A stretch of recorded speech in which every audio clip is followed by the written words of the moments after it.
নমস্কার বন্ধুরা, সিরিয়ালে সাতকাহন চ্যানেলে আপনাদের স্বাগত জানাই। চলে এসছি ওমর দরদিয়ার সাতকাহন নিয়ে। দেখা যাচ্ছে যে অনিরুদ্ধ, বাণী এরা তো বলেছিল যে অনিরুদ্ধ টিফিন সেন্টার খুলবে, তো ওদের সব তৈরি হয়ে গেছে। যেদিন উদ্ঘাটনের দিন ওরা সব করলো, নারকেল ভেঙে নিয়ে উদ্ঘাটন করলো। আর ঈশানীকে যখন বলতে গেল তো বুড়ো তো বলে দিল যে যাও, আসবো না।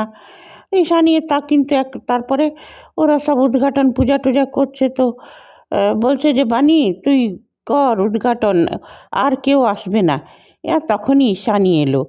ঈশানী বলছে যে কেন আসবো না? তো নকুল বলছে মায়ের টান তো নিশ্চয়ই আসবে, মা সন্তানের ডাকে কি না আসে? ঈশানী অবাক হলো, বলছে না, এই যে বাণী মা বলে না তোমাকে, সেই কথাটাই বললাম। নিয়ে এই হাসি হলো। তারপরে বলল যে কথা হলো যে বাণীও খুব ভালো রান্না করে, কিন্তু আশ্চর্যের কথা ঈশানী বলছে যে বাণীর রান্না একদম আমার মতো। সেটা শুনে তো নকুল হাসলো। তারপর বলছে যে অনিরুদ্ধর মা বলছে বাণী, তোমাদের টিফিন সেন্টারে আজ আমি প্রথম গ্রাহক, আমাকে তুমি ওই রুটি রোল বানিয়ে দাও। নিয়ে বললো ঠিক আছে। তো হ্যাঁ, তো বললো কি কি মেনু রেখেছো? ঈশানী যখন জিজ্ঞেস করলো বলছে আর রুটি রোল রাখোনি? বলছে এই মা ভুলে গেছি। বাণী বলছে এটা তো মা আপনি খুব ভালো বানান। বলছে হ্যাঁ। তারপর বলছে আমি ভুলে গেছি, আচ্ছা ওইটাও রাখবো। তখন বলছে তাই নাকি? অনিরুদ্ধর মা বললো তাহলে তোমার দোকানের প্রথম গ্রাহক আমি, আমাকে রুটি রোল বানিয়ে দাও। তো বললে হ্যাঁ এক্ষুনি বানিয়ে দিচ্ছি। তো অনিরুদ্ধ বলে চলো আমিও তোমার সাথে করছি। বলছে না না, আপনি কেন করবেন? আপনি খালি আমাকে জল গরম করে দিন ব্যাস একটু। তো বলছে তুমি গরম জল দিয়ে আটা মাখো? আমি তো জানতাম না। তো ঈশানী বলছে হ্যাঁ, তা আমিও তো তাই করি। তো বাণী বলছে হ্যাঁ, গরম জল দিয়ে আটা মাখলে না রুটিটা নরম হয়। নিয়ে তারপরে ওরা ওইটা নিয়ে করতে লাগলো। নিয়ে এদিকে তানিয়াও টুপি বানিয়ে নিয়ে এসছে, বললো আমি আর ঠাম্মি মিলে বানিয়েছি। নিয়ে খুব আনন্দের পরিবেশ আর কি। সবাই, নকুলরাও আছে, নিয়ে অন্তরা আর যে ওরা সব। নিয়ে তারপর বাণী রোল বানিয়ে এনে দিল। নিয়ে তারপর বলছে বাণী তুমি আমাকেও 15টা দিও, আমি ঘরে নিয়ে যাব। বললো ঠিক আছে। নিয়ে পরে বললো যে দেখো, মানে বুঝাতে লাগলো যে ছোট থেকেই বড় হয়, কোনো কাজই ছোট নয়। আর অনিরুদ্ধকে বললো যে বলছে যে সাথী আমাদের বাগানে প্রত্যেকবার কালবৈশাখীর ঝড়ে বাগানটা তছনছ হয়ে যেত। নিয়ে কিন্তু বাগানের বট গাছটা কিন্তু অমনি কোণে একদম অমনিভাবেই দাঁড়িয়ে থাকতো। ওর মাটি শক্ত, জড়টা মজবুত ছিল, শক্ত। হ্যাঁ একটু নুয়ে যেত কিন্তু অমনি সেই বট গাছ হচ্ছে অনিরুদ্ধ। কতই ঝড় ঝাপটা আসুক কিন্তু কিছুতেই নোয়াবে না, ও শক্তভাবে দাঁড়িয়ে থাকবে। তখন বলছে যে বলছে যে অনিরুদ্ধ বলছে না, সেই শক্ত বটগাছটা আমি নয়, সেটা বাণীর উপর অত ঝড় ঝাপটা আসুক তাও বাণী এমনিভাবে শক্তভাবেই মাথা উঁচু করেই থাকে। নিয়ে তখন বলছে তানিয়া বলছে আমার বাবা মা ট্রি। তখন বলছে যে হ্যাঁ তো ট্রি, আর তুমিও একটা ট্রি। বলছে আমি কি ট্রি? বলছে তুমি চারা গাছ। তো অন্তরা বলছে হ্যাঁ, চারা মাছ শুনেছি, চারা গাছ তো শুনিনি কখনো। নিয়ে নমিতা বলছে এই দেখো এই এক মেয়ে, এ কোনো কিছুই জানে না। হ্যাঁ বলছে রান্নাঘরে কাজ করতে এলে রাত 12টা। নিয়ে ওইটা নিয়ে ওরা খুব হাসাহাসি করলো। তারপরে ঈশানী বলল যে তোমরা খুব ভালো থাকো, আনন্দ থাকো। হ্যাঁ, সাথী বললো যে আমি কিন্তু কখনো রান্নাই এই সব জানতামই না যে আটা গরম জলে মাখতে হয়। তখন ঈশানী বলছে যে তুমি বড় লোকের মেয়ে, বড় লোকের দাদার আদুরে বোন ছিলে, বড় লোক দাদারা, তুমি কখনো করনি। আর এখানে এসেও তুমি ভালোবাসার লোক, মানে অনেক আদরেরই ছিলে। তখন ওইটা বলতে বলতে ঈশানীও চুপ করে গেল। অনিরুদ্ধর মায়েরও চোখে জল চলে এলো। নিয়ে অনিরুদ্ধর মা তখন নিয়ে তখন বলছে, ঈশানী বলছে, সাথী তুমি কিছু মনে করে না, আমি সেইভাবে কিন্তু বলিনি। বলছে, না ঠিক আছে, তুমি বলেছিলে তো ঠিকই কথা, এবারে যে হলো। নিয়ে এই সব কথা হলো, তারপরে ঈশানী চলে গেল। নিয়ে তারপরে দেখা গেল যে ওইখানে এসে হাজির ওই মৌলি, ওর গ্র্যান্ড মামি আর ওই বান্টি এসেছে। নিয়ে বলছে, দেখেছো তো অনিরুদ্ধ, এখন তোমার কি অবস্থা হয়েছে? এই বাণী তোমাকে তো মানে এখন রাস্তায়, অনিরুদ্ধর এই অবস্থা, রাস্তায় দাঁড়িয়ে খাবার বিক্রি করতে হচ্ছে। কিছুদিন পর দেখবে যে ওই যে টাইম কল না কি বলে না, ওইটার জলে অনিরুদ্ধ স্নান করছে।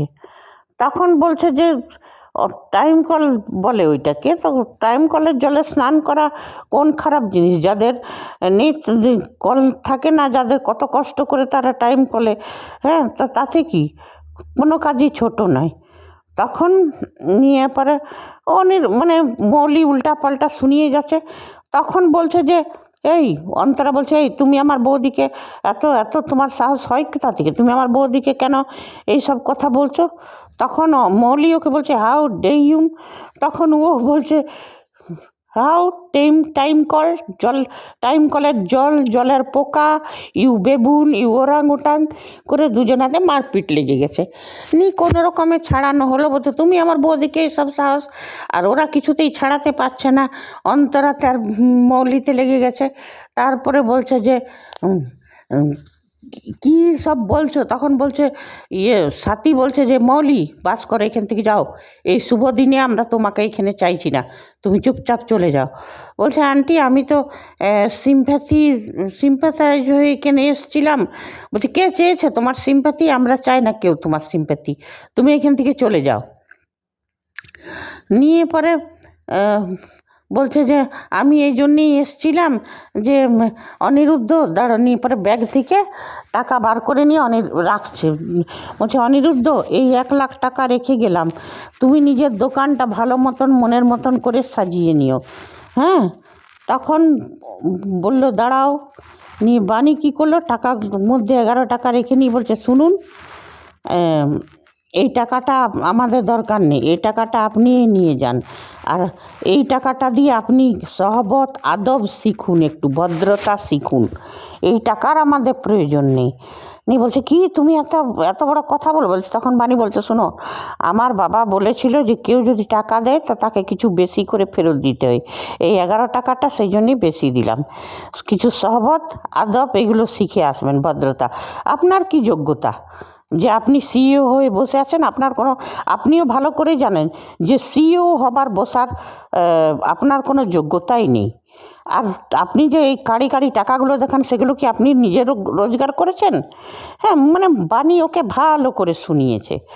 তারপরে ও বলতে চাইছে, আর তারপরে আবার গ্র্যান্ড মামিটা বলছে যে, শুনো, বেশি বেড়ো না, বেশি বাড়া অনেক খারাপ।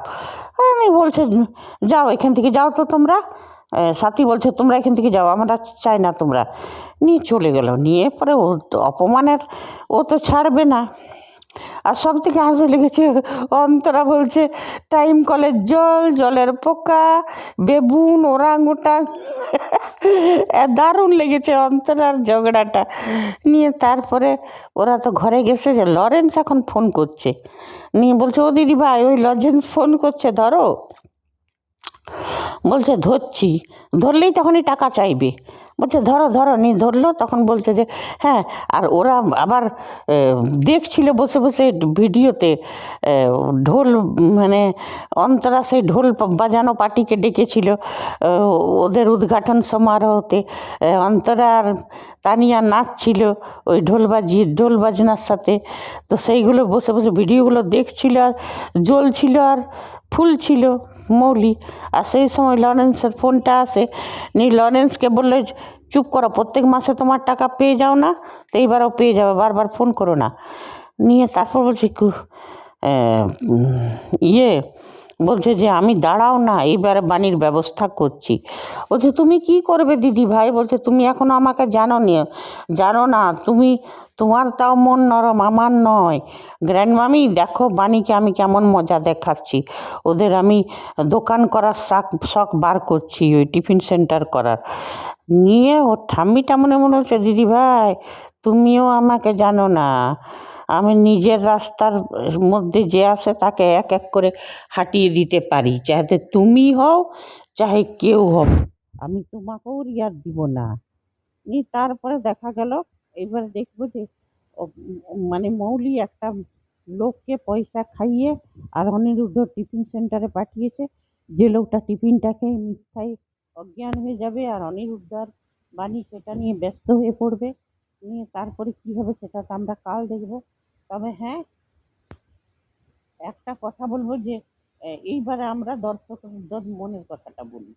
এই যে লরেন্স ধরা পড়লো, তো লরেন্সকে কিছুই মুখ থেকে বার করাতে পারলো না পুলিশ, একটা ক্লুও পেল না যে বাণীর উপর কে হামলা করেছিল, চাহে অনিরুদ্ধের উপর কে হামলা করেছিল, এগুলো কিছুই বার করতে পারছে না। তো কেমন ছেঁড়া খাওকা পুলিশ, তাহলে তো সমাজে কি বার্তা পাঠাচ্ছে মেকারসরা, যে পুলিশ কিছুই করতে পারে না, আর শয়তানির পরে একটা শয়তানি চাল।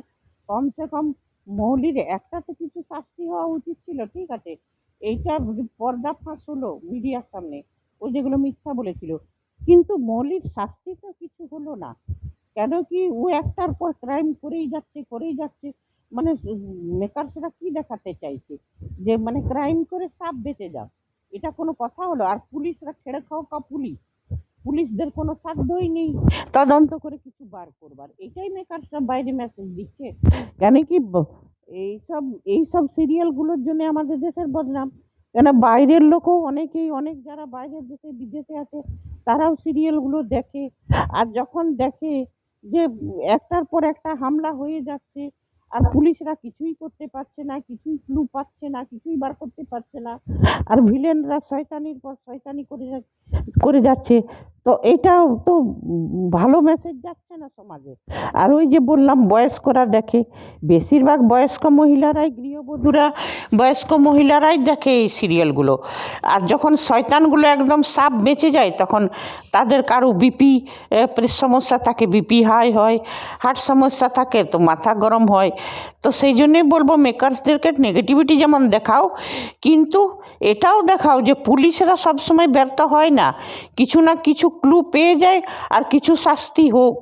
এই লরেন্সের মুখ থেকে কিছু বার করলো না, বিদ্যুতের মুখ থেকে কিছুই বার করতে পারলো না, কেমন পুলিশ? এগুলো সমাজে ভালো বার্তা যায় না।